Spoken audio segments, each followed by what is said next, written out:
Yesterday, Venerable Sayadaw describes the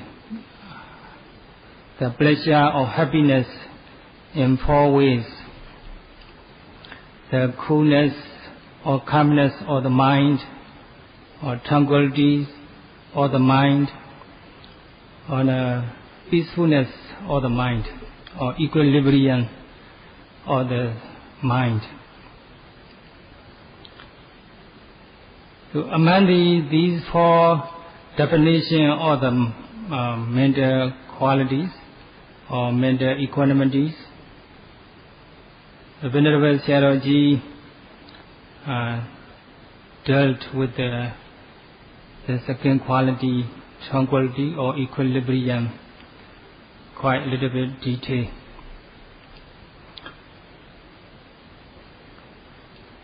So here the equilibrium means that the mind is impartial, the mind is balanced without going to extreme points. The mind is stand very firm and steadfast in its own suitable place without leaning to extreme points.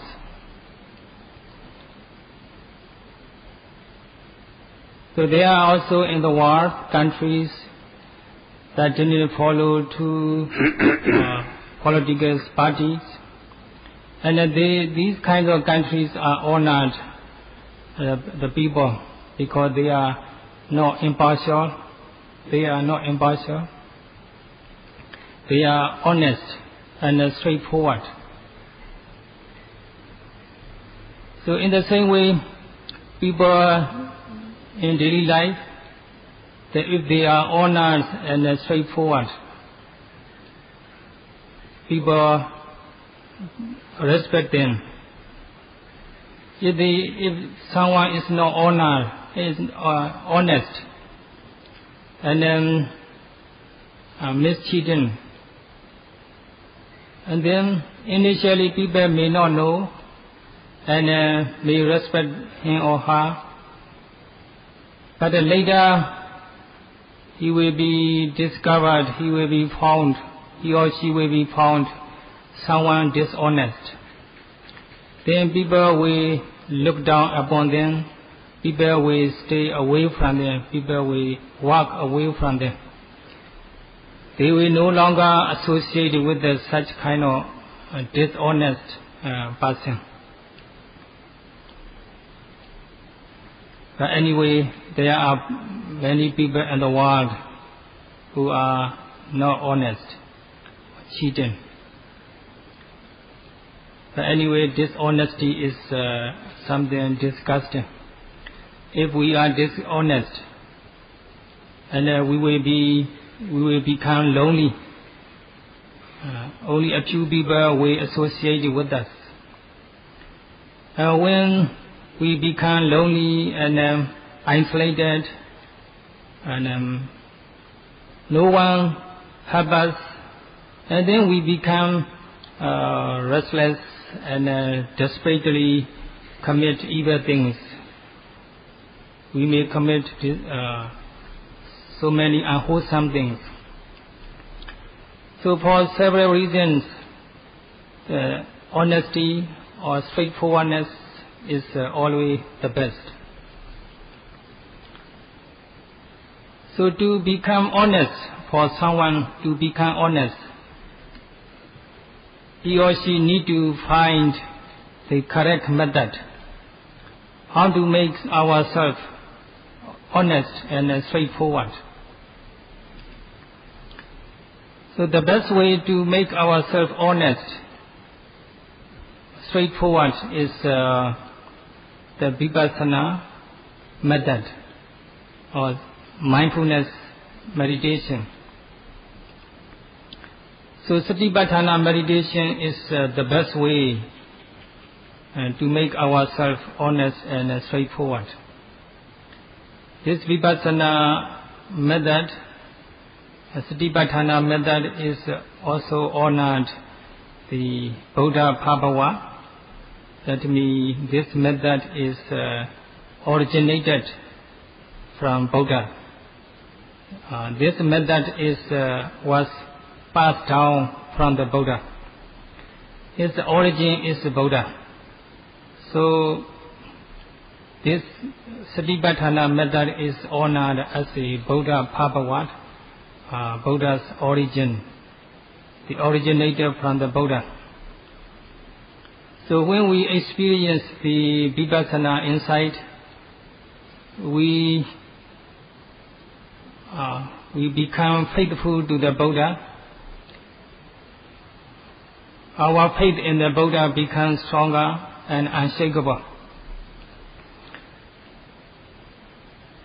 To explain Buddha's qualities, this may be difficult to appreciate because you may think it is the personal devotion or personal worship. So that's why Venerable Sayadaw initiated Satudha Rekha Kamathana for guardians meditation. So for guardian meditation, if we are able to appreciate for guardian meditation what the Buddha's teaching, we will become able to appreciate the Buddha's qualities. That's why Venerable Sayadaw started with the qualities of Dhamma instead of the qualities of the Buddha. So regarding the qualities of the Dhamma, as mentioned earlier, the four definitions of the Dhamma is calmness or coolness, or the tranquilities or equilibrium. Sayadaw today we deal with the equilibrium of the mind. People who belong to the other religious denomination or religious sect, they are taught, if you believe in me or in the kind of creator, you will be saved from the hell, and you will promote to the heaven. So in the Buddha's teaching, there is no such threatening or persuading. The Buddha never claimed he can put us down to the hell, or he can lift us straight to the heaven. The Buddha never claimed like that. He only taught how to practice to be liberated from the woeful states and to be reborn in the heavenly states, and how to be fully liberated from the sangha of suffering. So the Buddha explicitly or clearly taught us how to develop the courageous effort or moral courage, mindfulness and concentration, and how to observe moralities, moral precepts. Through the moral precepts, we can overcome the unwholesome physical and verbal behavior, and through the concentration and mindfulness, we can keep our mind away from mental hindrances. We can prevent our minds from being active in an unwholesome way. And with the accomplishment of Vipassana and mega enlightenment, we can uproot or eradicate all kinds of mental defilements in any forms, and the transgressive form or the potential form or dormant form. So the Buddha clearly explained, clearly taught us how to develop such a Dhamma, such a wonderful and excellent Dhamma. If we follow his teaching, we can experience the Dhamma in its own natures. One of the nature of the Dhamma is peacefulness or equilibrium. It is or liberation. So if we don't know the correct method, if we don't walk correct true path, correct path, we will be always tortured by mental defilements. Every moment we encounter, every moment we experience sense objects, seeing, hearing, and so on. So our minds, our mental state, always defined with the mental hindrances, and these mental hindrances will always pull us down to the woeful state. It is like it can be compared to the gravitation.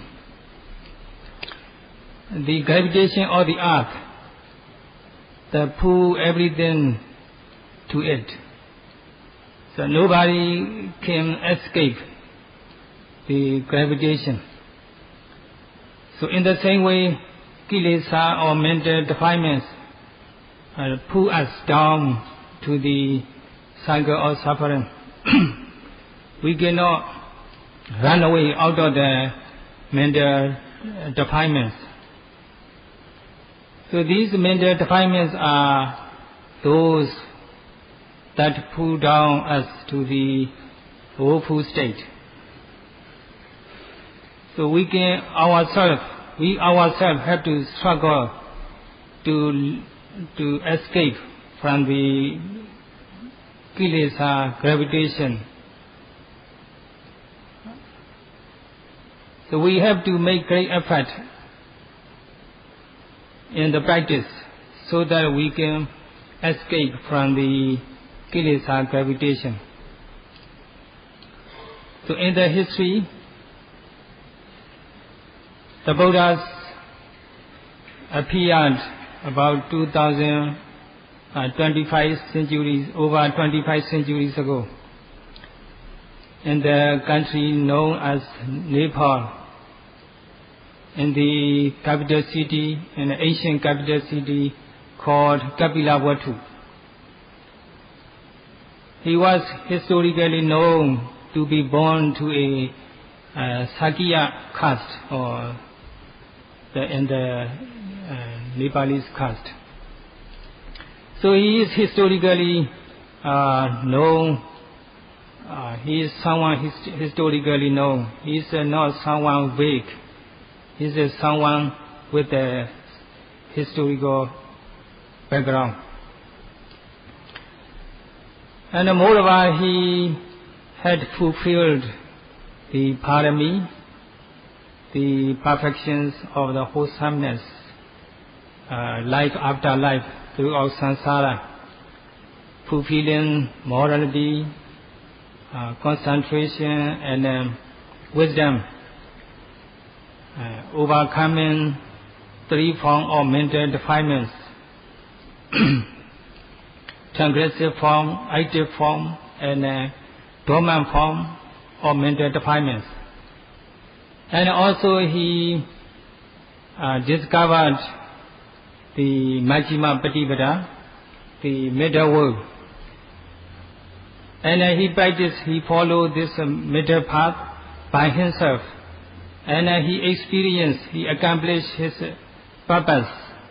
And he taught us out of compassion. So if we follow his teaching, we can reach our destination. if we are on the right path, we are guaranteed to reach the right destination. So Buddha is such a historical person. So Buddha, we are never encouraged to keep blind faith. We don't need to be faithful to the Buddha without following his teaching. Foolish faith or blind faith never ever encouraged by the Buddha. So there are many people who always hesitate to accept the personal devotion or the personal worship. So for them, the Venerable Sayadaw purposely explain the qualities of the Dhamma rather than the qualities of the Buddha, so that you can appreciate who the Buddha is, what the Buddha is, what his teaching. In this way, you can develop the faith in the Dhamma at the same time in the Buddha. So far, Venerable Sayadaw did with these topics to some extent, but there are many more things to explain in detail. So now Sayadaw today would like to deal with these topics.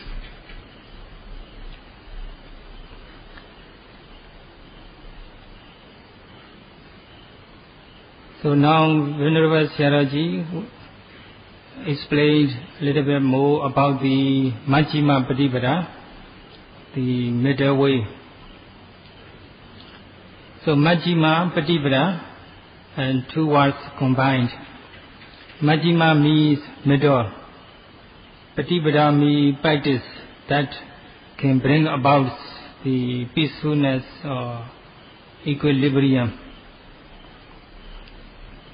In old days, or even nowadays, there are people who believe the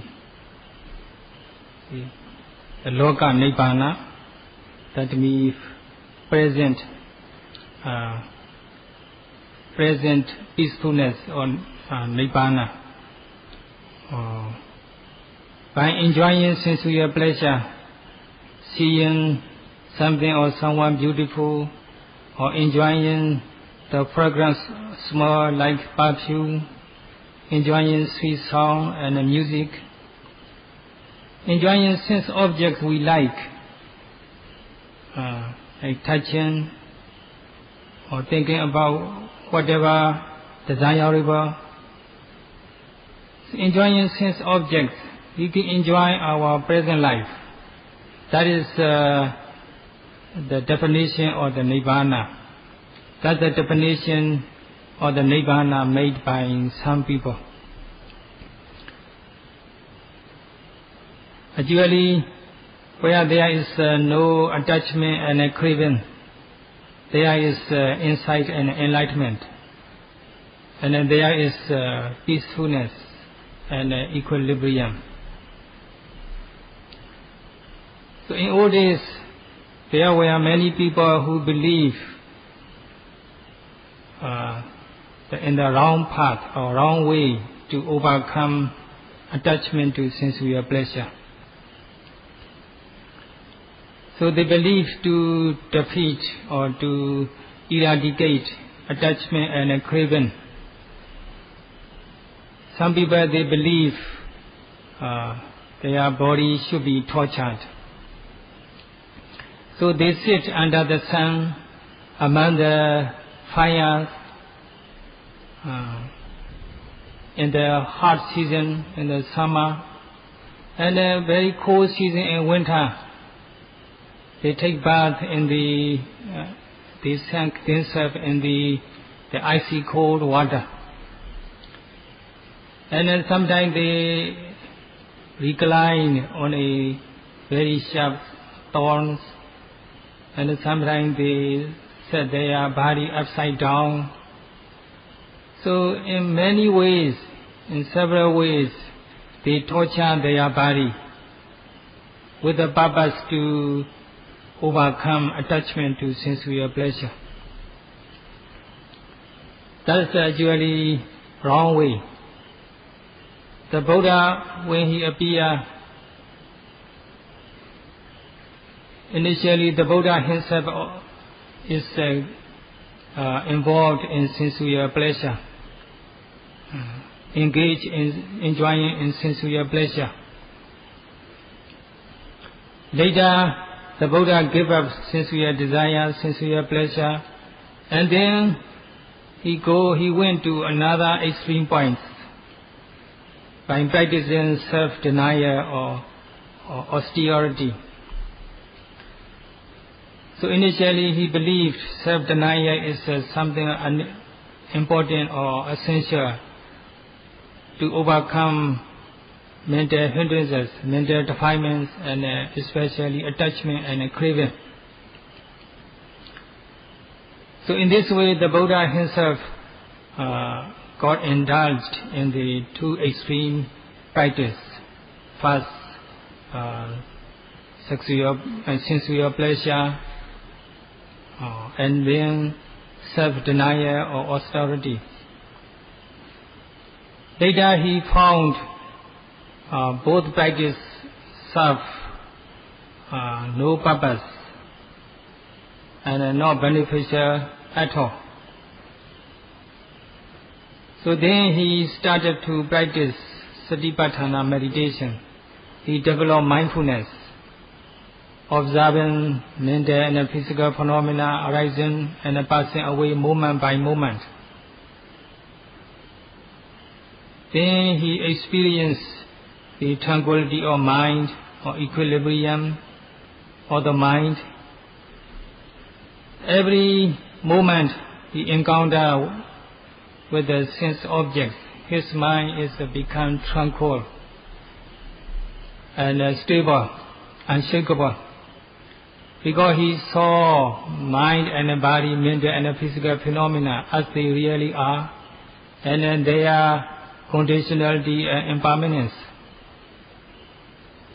So the Buddha eradicates in this way the attachment to sensual pleasure, because he sees the mind and the body as they really are. So he gave up the self-denial practice, and he ate what he should eat, and he wore suitable robe, and he lived with a suitable physical position according to the temperature. So in this way, the Buddha gave up both the self-indulgence in sensual pleasure and self-denial. By following middle way, he developed the moral courage, mindfulness, and concentration, and he overcome attachment to sensual pleasure. Starting from insight into mind and body, or distinguishing between mind and body, the insight knowledge take place step by step, overcoming ignorance and illusion. So in this way, through the Vipassana, progressive Vipassana insight, the Buddha finally experienced the ultimate peacefulness or Nibbana. So here the yogis, they also walking on the same path, the same way as the Buddha did. They developed in mindfulness, focusing on the rising, falling of the abdomen, or sitting, touching, stretching limbs, and stretching and bending and so on. So in the beginning of the practice, they may only see the conceptual form and shape of the object. And then later, with the stronger concentration and mindfulness, they can experience real mental and physical phenomena beyond the form, conceptual form or the object. And also they can give up the name and the labeling, we know as Taja Panyati. In this way, they can barely experience mental and physical phenomena in terms of their own characteristics. So they see the object, meditative object, and then they also become aware of the mindfulness of the object itself. So first they experience mental and physical phenomena in terms of their characteristics. Later they even see the awareness itself. So that double awareness or double mindfulness is called Vipassana. At this stage, the mind becomes tranquil, and then the yogis will realize what middle way is, what Majjhima Patipara is. So at this stage, the mindfulness is very strong and powerful. The awareness of the mental and physical phenomena is also very clear. So in Pali it's known as Sato Sambhajano, mindful and knowing things correctly. And he overcome the love and hate, or desire and discontent. The mind is very stable and balanced between hate and love, or desire and discontent. There arises equilibrium. In this way, the yogis give up the sensual indulgence and self-denial. In this way, yogi walk on the middle path with the mindfulness and awareness. That's what the meaning of the Majjhima Patipara, middle way.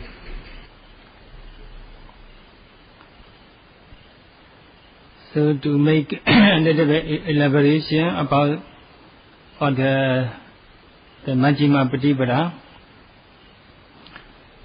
So when we observe mind and body and see them as they really are, and then see them in terms of their own characteristics and conditionalities and arising and passing away, and then we develop the insight knowledge. So all we have to do is we have to make great effort to be mindful moment by moment. Every moment we experience the sense object, we have to be mindful. So the moment the object is obvious, we have to note it. We must be courageous. We must make courageous effort to catch the present object or present phenomena. That is obvious moment by moment. So in this case, we have to cultivate 3 stages of the courageous effort, so that we can catch the present objects moment by moment. So being pushed by 3 stages of the viriya, the courage, the mind becomes strong enough to be mindful of the present phenomena moment by moment, or second by second. If we are able to mindful of the present phenomena second by second, for 1 minute, we can develop the 60 moments of mindfulness. In this way, we develop remarkable amount of mindfulness every moment. The mindfulness is always accompanied by the concentration, our Khanika Samadhi. So one moment our mind is focused on one object, next moment mind is focused on another object. So moment by moment, object by object, mind is concentrated. In this way, Khanika Samadhi, moment to moment concentration is developed. Thus we have developed three mental qualities: the courage or courageous effort, mindfulness, and concentration. These three qualities are grouped as these three qualities come under the Samadhi group or Samadhi aggregate. So if we are able to note the objects, or if we are mindful of the mental and physical phenomena concurrently and precisely, accurately, then we are able to develop the mindfulness and concentration and insight knowledge step by step. And we can develop the factors or the path. So through the strong concentration, we can see mental and physical phenomena, they are conditionalities. And then there will be no room for ignorance and illusion. There arises just right view or right understanding. When there is a light, there is no darkness. So in the same way, where there is understanding, there is no ignorance and illusion. So when we understand mind and body clearly, there will be no darkness or ignorance and illusion. There arises understanding and right view or right understanding. So in this way, we develop the factors of the path. And also when we keep our mind from mental defilements,